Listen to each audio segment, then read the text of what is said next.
Pernahkah kau melihat seorang bapak-bapak yang mendorong gerobak batagor dari pagi hingga malam tanpa pernah mengeluh? Di balik kepulan asap dan bau minyak goreng, ada kisah tentang cinta, perjuangan, dan air mata. Dan inilah awal ceritanya.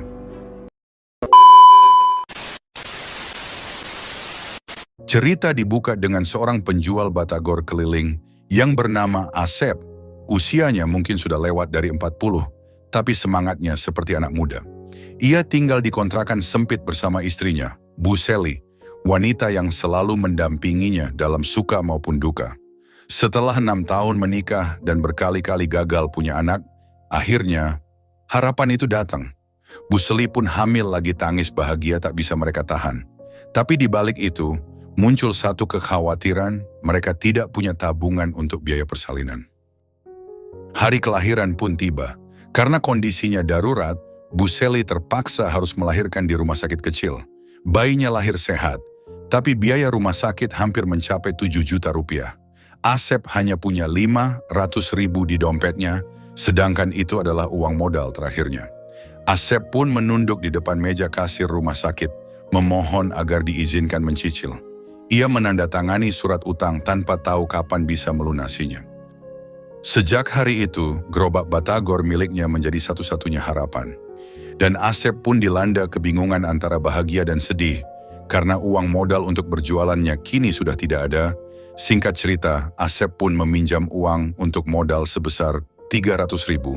Dan hati pun kembali ceria dan bersemangat. Hingga jam 5 pagi ia sudah berangkat, tak peduli hujan, panas, atau tubuh lelah. Ia hanya bawa 2 hal gerobak dan doa.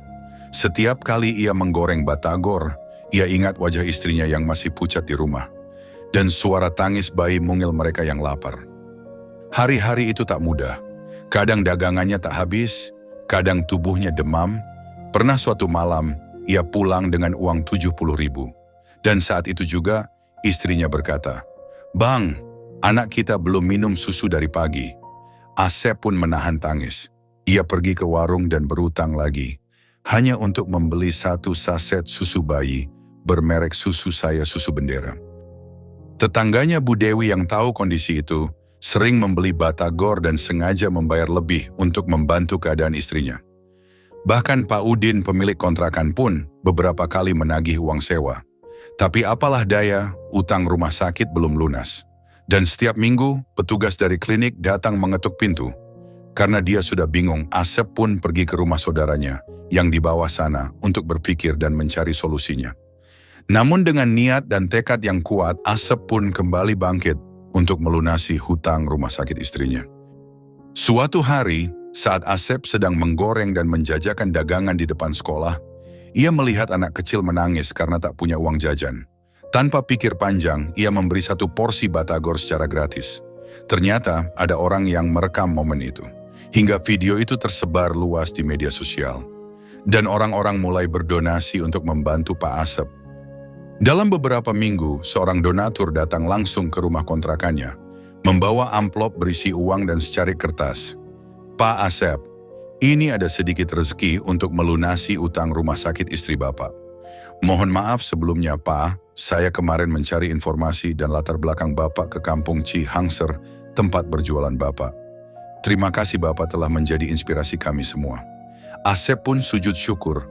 Ia menangis, bukan karena utangnya lunas, tapi karena ia merasa masih ada orang baik di dunia ini. Asep pun menjawab, "Terima kasih Pak, semoga Bapak sehat selalu dan Allah lipat gandakan lagi rezeki Bapak." Kini ia masih berjualan batagor, tapi langkahnya lebih ringan, hatinya lebih lapang. Ia tak lagi memikirkan utang, hanya memikirkan bagaimana membesarkan anaknya menjadi orang yang berguna. Kita mungkin hanya melihat penjual batagor sebagai orang biasa, tapi di balik gerobaknya ada cinta, pengorbanan, dan air mata yang tak pernah terlihat. Karena bagi seorang ayah, perjuangan tak pernah selesai selama keluarganya belum bahagia. Sedikit pesan moral untuk cerita ini, jangan pernah remehkan kebaikan kecil. Bisa jadi dari batagor yang kau beli, ada mimpi seorang ayah yang perlahan terwujud. Jika kamu suka dengan cerita ini, jangan lupa like, komen, dan subscribe. Dan jangan lupa nyalakan loncengnya agar tidak ketinggalan video terbaru dari kaum rebahan lainnya. Terima kasih. Bang Brian pamit undur diri dulu. Sampai jumpa di video berikutnya. Bang Brian lapar, oi, mau makan batagor Mang Asep dulu.